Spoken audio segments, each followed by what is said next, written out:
Hay mucha gente que cree que sabe orar. Los discípulos creían que sabían orar, pero no sabían, y cuando se dieron cuenta que no sabían, le preguntaron al que sabía, a Jesús. Jesús nos dejó una enseñanza muy clara con respecto a orar. Jesús tenía una vida de oración, y la vida de oración va mucho más allá de pedir cosas. La vida de oración tiene que ser un estilo de vida, porque el diseño del corazón humano es que esté ocupado, y el corazón humano lo ocupa Dios o Satanás, porque tenemos un espíritu, somos espirituales, y de acuerdo a nuestra decisión y a nuestra conducta, o nos llena el Señor o nos llena el mundo. A través de esta enseñanza vamos a ver cuáles son los beneficios de tener una vida de oración y cuáles son los peligros de no tenerla. Ahora te pregunto, ¿quieres saber si tienes una vida de oración? Te invito a que podamos juntos descubrir cómo podemos tener una vida de oración y así conocer nuestro propósito y lo mejor, tener un encuentro con Dios. Jesús era un hombre de oración y la oración marcó su vida. Hay situaciones en la vida en las que tenemos que entender lo que significa la vida de oración. Porque cuando tenemos una vida de oración, igualmente la tentación va a venir.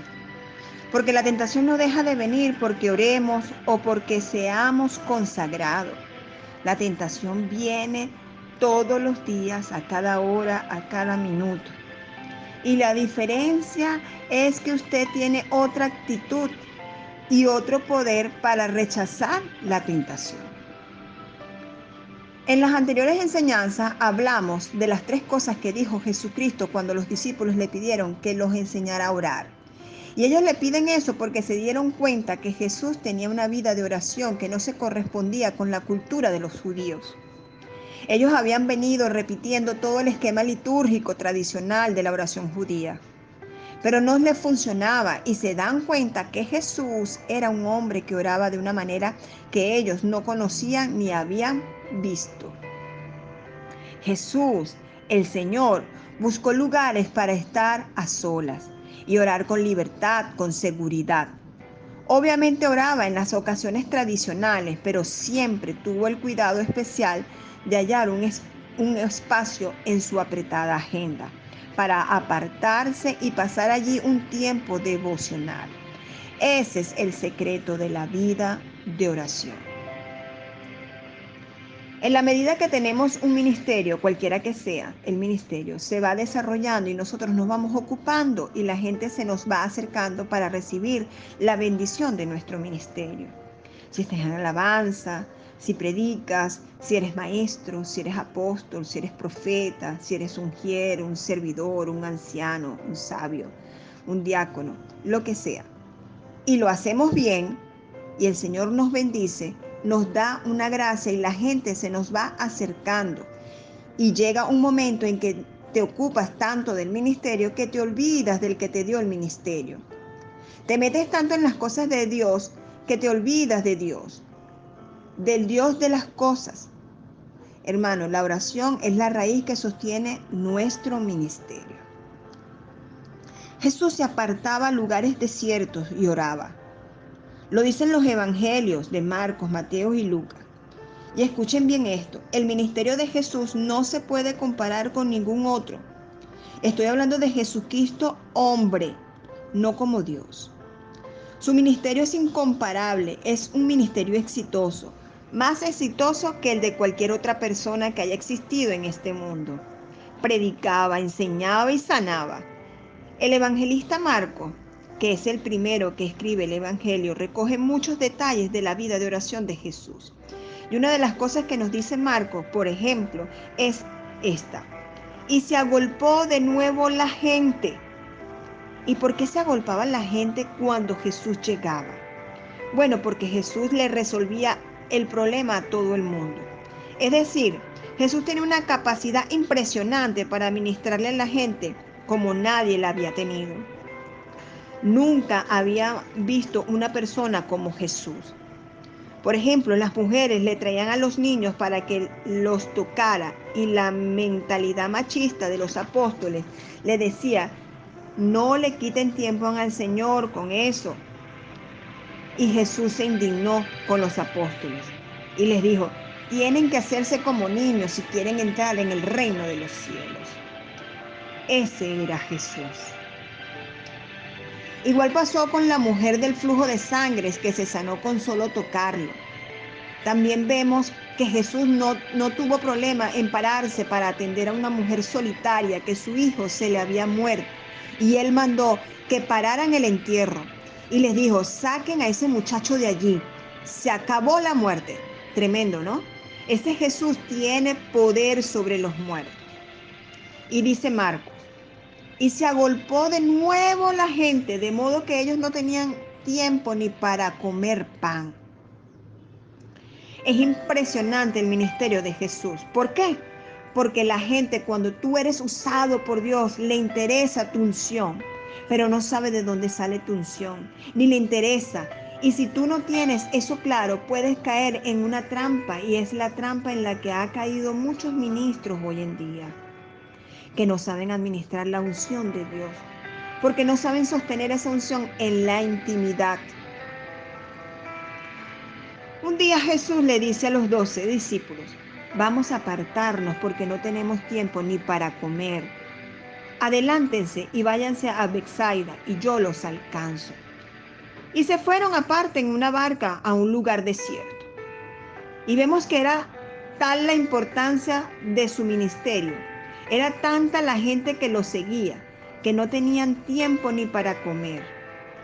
Pero él, Jesús, después que despedía a la multitud, se iba al monte a orar. Todo el día bregando con la gente, siente la gloria de su ministerio, pero no va a llamar la atención acerca de lo que él hizo, sino que tiene claridad de que su ministerio como hombre depende de Dios. Y va a la fuente del poder. Estoy hablando del hombre más poderoso de la historia y estoy hablando de lo que él hacía, porque lo podía convertir en una persona arrogante. Lo interesante es que a pesar de este éxito tan grande, Jesús mantenía una impresionante vida de oración. Y siguiendo el evangelista Marcos, podemos observar que él nos define la vida de oración de Jesús en el capítulo 1, versículo 35 al 37, que dice, levantándose muy de mañana. Estaba hablando de Jesús, el hombre que si asoma la cabeza va a encontrar una multitud, el hombre que ya no puede andar como un hombre cualquiera, porque la gente no le deja.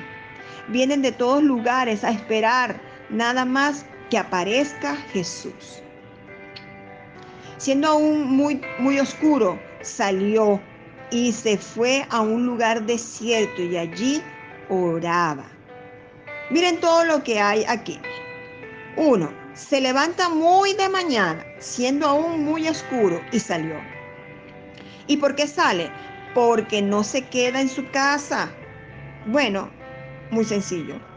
Porque todo el mundo sabe dónde él vive y cuando vean que sale ahí, no lo dejan. Y el Señor sabe eso. Entonces él madruga a la gente y sale antes de que la gente llegue y busca un lugar solitario. ¿Por qué solitario? Porque quiere intimidad. Porque no va a orar por un endemoniado ni por un enfermo. Va a tener una comunión con el Padre. Y dice, allí oraba. Y cuando dice oraba es porque era un hábito en él. Continúa diciendo, y le buscó Simón, porque como no estaba en la casa, y le dice, Señor, todos te buscan. Porque cuando tú oras por un endemoniado y el endemoniado sea libre, la gente lo va a buscar a usted para que ore por los endemoniados. Igualmente pasa así, usted ora por los enfermos y son sanados. Lo van a buscar para que ore por los enfermos. Y si usted tiene una gracia para aconsejar a la gente, lo van a buscar para dar consejos. Es decir, cuando su ministerio se desarrolla y la gente se da cuenta que usted tiene una unción de Dios, todo el mundo lo va a buscar. El asunto es que usted tiene que saber cuál es la fuente de la unción, porque la unción no es nuestra, la unción viene de Dios y se fortalece en la presencia de Dios. Jesús nunca permitió que el asombroso resultado de su ministerio lo sacara del altar de la presencia de Dios. Eso no lo movió. Si no lo permitió Jesús, creo que ninguno de nosotros debemos permitirlo.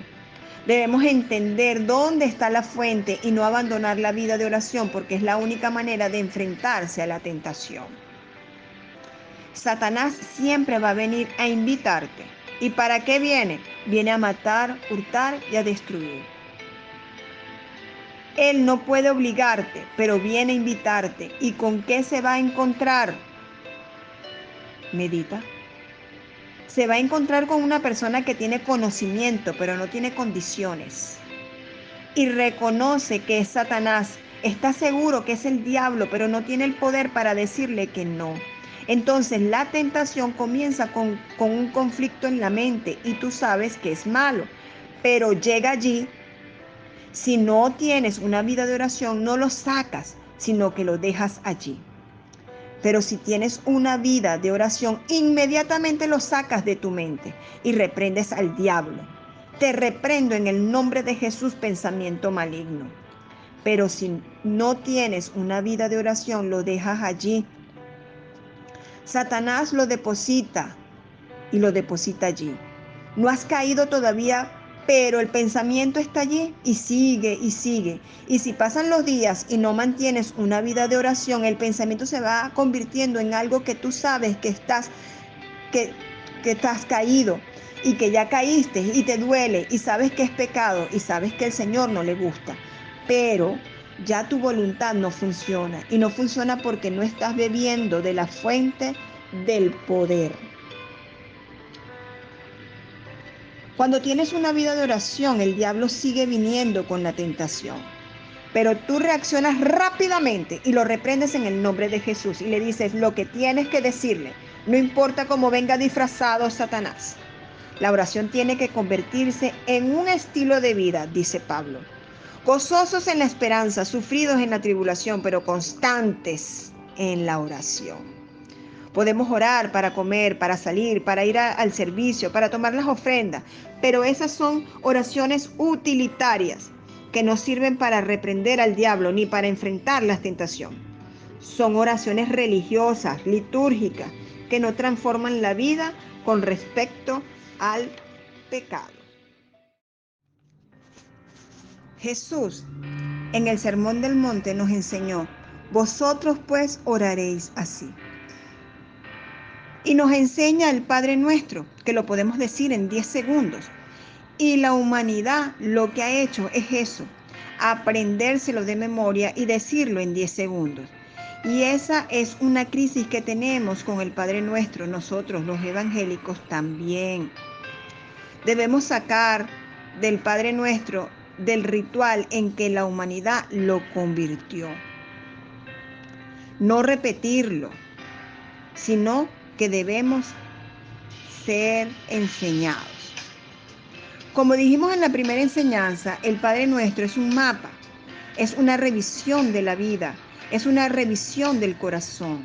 El diseño del Padre Nuestro en la mente de Jesucristo no era que usted lo repitiera en 10 segundos. Esa no era la idea, y cuando leemos el Padre Nuestro, lo primero que nos sorprende es la palabra Padre. ¿Por qué? Porque la palabra Padre no existía en la oración de los judíos. Eso lo inventa Jesús. Es una introducción de Jesús porque los judíos no mencionaban el nombre de Dios porque creían que no lo debían mencionar, porque era un nombre demasiado santo. Y eso fue una invención de los judíos porque Dios nunca creyó eso.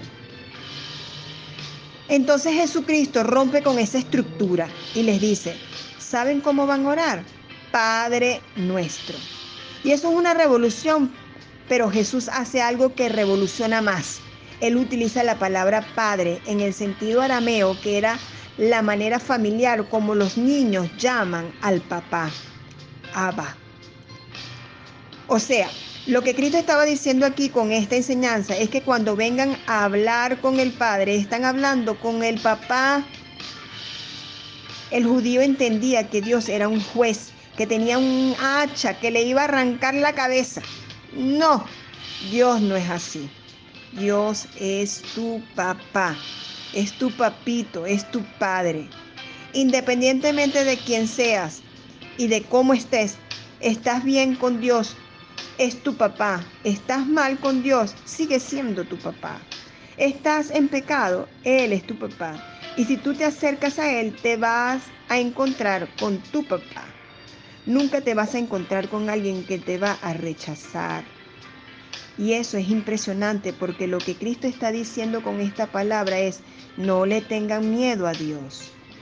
Dios no quiere que le tengas miedo. Dios quiere que te acerques a su presencia.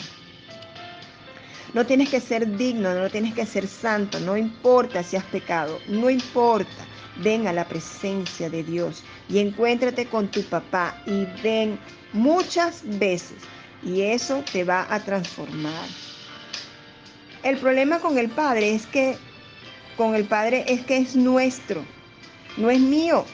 Tengo que compartirlo con gente que a mí no me gusta, con gente que a mí no me quiere. Pero el Padre, desde el punto de vista de la oración, es el Dios de esa persona que no me quiere, que no me habla y que yo no le hablo. Y yo tengo que resolver el problema con él o con ella, si quiero tener una comunión con Dios. Dice en Mateo 5: por tanto, si traes tu ofrenda al altar y allí te acuerdas de que tu hermano tiene algo contra ti, deja allí tu ofrenda delante del altar y anda, reconcíliate primero con tu hermano y entonces ven y presenta tu ofrenda. Si traes tu ofrenda al altar y allí te recuerdas que está rota la comunión con tu prójimo, deja tu ofrenda. Y el verbo es imperativo: deja tu ofrenda, porque no es más importante tu ofrenda que la relación que tú tengas con Dios. Deja tu ofrenda y reconcíliate con tu hermano. Eso es lo que significa nuestro. Así que no se trata de repetirlo en 10 segundos, se trata de que tienes una relación rota con alguien. No importando de quién es la culpa, si tú eres el Hijo de Dios, tú eres el que tienes que ir a pedir perdón. Así seas inocente, porque cuando tú le pides perdón a un pecador que te ha ofendido, dice la palabra: ascuas de fuego amontonarás sobre su cabeza. Eso está en Romanos 12. O sea, le subirás los colores a la cara, dice Mateo. Harás que se arrepienta, harás que se avergüence porque sabe que te ofendió y tú le estás pidiendo perdón. Y eso produce un cambio. Ese es el secreto del nuestro. Si tienes una relación rota, no le puedes decir al Señor: la culpa no es mía, porque la culpa de tus pecados no fue de Cristo, pero Él fue el que pagó. Así que ese argumento no vale. Seguimos y dice: que estás en los cielos. Designa la majestad de Dios y su presencia en el corazón de los justos. Esta expresión nos remite a la doble dimensión de la divinidad que implica el ministerio de la encarnación. A saber que Dios es a la vez trascendente e inmanente. Dicho de otra forma, Dios es totalmente otro, el que supera todo lo que podemos decir e imaginar, el que está en otra dimensión y a la vez es cercano, próximo, hasta el punto de que se hace uno de nosotros. Su inmanencia no anula su trascendencia y su trascendencia no impide su inmanencia. El cielo indica la trascendencia de Dios, la imposibilidad de representarlo con nada material ni terrenal. El cielo significa la santidad, la limpieza de corazón en la que Dios se hace presente. El Dios que es superior a todo, es también más íntimo que nuestra intimidad. Y aquellos que viven una vida santa pueden experimentar, aunque sea pobremente, que Dios les acompaña en su vida, porque en sus corazones se derrama el Espíritu Santo. Ellos son el cielo en el que Dios habita. Santificado sea tu nombre. La santidad es un producto obligado de la salvación. La santidad no es perfección. Santidad es apartarse del pecado, y la palabra santidad, cuando aparece en la Biblia, primero aparece hablando de la santidad de las cosas. Después aparece hablando de la santidad de la gente. Todas las cosas que usamos en la iglesia son santas. Micrófonos, cornetas, manteles, copas, utensilios, porque son dedicados al Señor. Pero ellos no saben que son santos porque tampoco saben que son cosas. Nosotros, los que administramos las cosas santas, le responderemos a Dios por el mal uso de las cosas santas. Y no estoy hablando de cualquier cosa. El Señor eliminó el reino de los caldeos porque el rey caldeo abusó de los vasos santos que su papá se robó en Babilonia. Y apareció una mano escribiendo en la pared, y llamaron a Daniel para preguntarle qué decía. Y Daniel le dijo: ¿qué te pesaron y saliste fallo? Que el reino de los medos persas va a terminar esta noche contigo, porque te van a matar por violar las cosas santas. Eso está en Daniel 5:5. Más tarde Dios le dice a Moisés: dile a ese pueblo que yo quiero que sean santos. Ahora no son las cosas, ahora es que tú y yo somos santos. ¿Y qué significa que somos santos? Que somos separados para Dios. Y dice el Espíritu Santo: santos en toda vuestra manera de vivir. Primera de Pedro 1:15. Eso está en el Padre Nuestro, hermano. Y eso no se puede decir en 10 segundos, ni en una media hora. Usted puede pasarse 2 horas con el santificado y llorando ante la presencia de Dios, pero trabaje con el santificado y dígale: Señor, otra vez volví a fallar, volví a mentir. La petición santificado sea tu nombre es la primera en el Padre Nuestro. De inmediato, Jesús nos quitó todo el protagonismo y dirige nuestra atención a Dios. Todo gira en torno a Él, a su santidad y a su obrar en el mundo. Jesús nos enseñó que debíamos empezar nuestras oraciones reconociendo al Dios al que oramos. Es un Padre amoroso que nos invita a su presencia. Él se preocupa sinceramente por nosotros. Dios es santo y digno de todo honor. Y nuestra primera prioridad es orar para que el mundo vea lo santo y glorioso que es. Venga tu reino.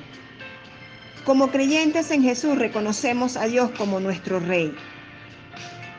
Orar, venga tu reino, significa que queremos que Él gobierne de manera soberana nuestras vidas aquí en la tierra, sometiéndonos a su autoridad y entregándonos a su control en todos los aspectos de nuestras vidas.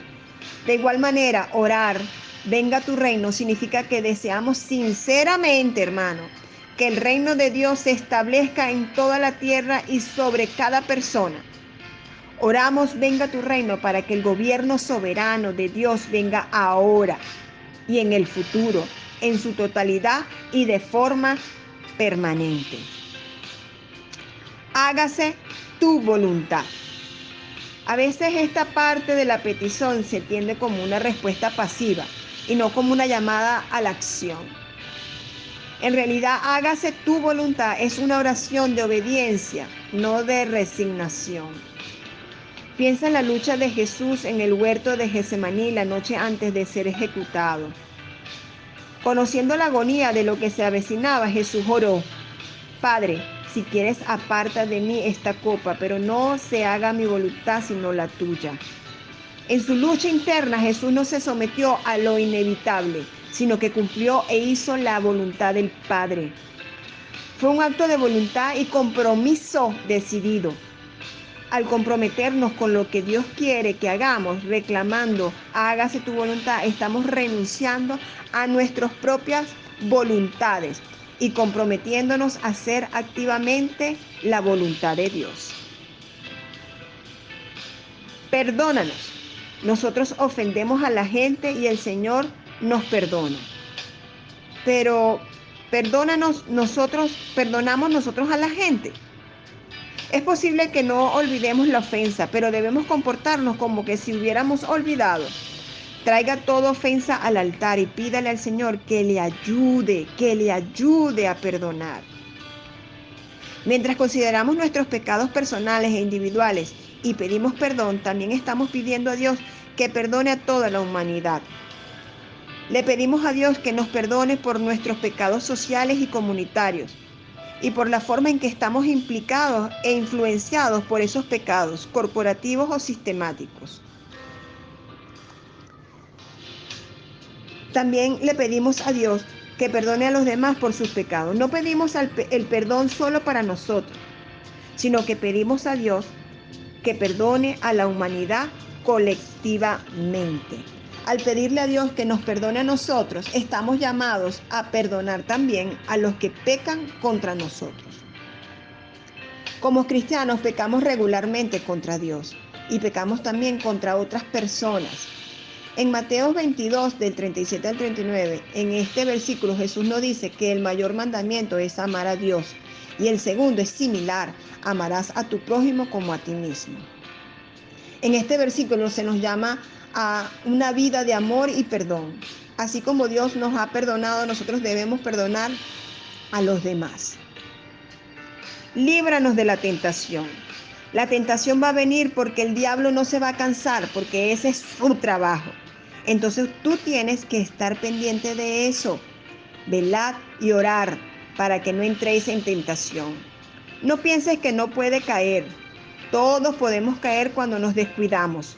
Lo único que te libra de caer es la vida de oración, porque te llena de la presencia de Dios. Y líbranos del mal o líbranos del maligno, líbranos de Satanás, del daño que él puede hacernos de manera inocente para nosotros. Pablo dice, no ignoramos sus maquinaciones. Satanás nos estorbó. Es decir, hay daños que Satanás puede hacernos, aunque nosotros no seamos culpables. Por eso debemos encomendarnos en las manos del Señor.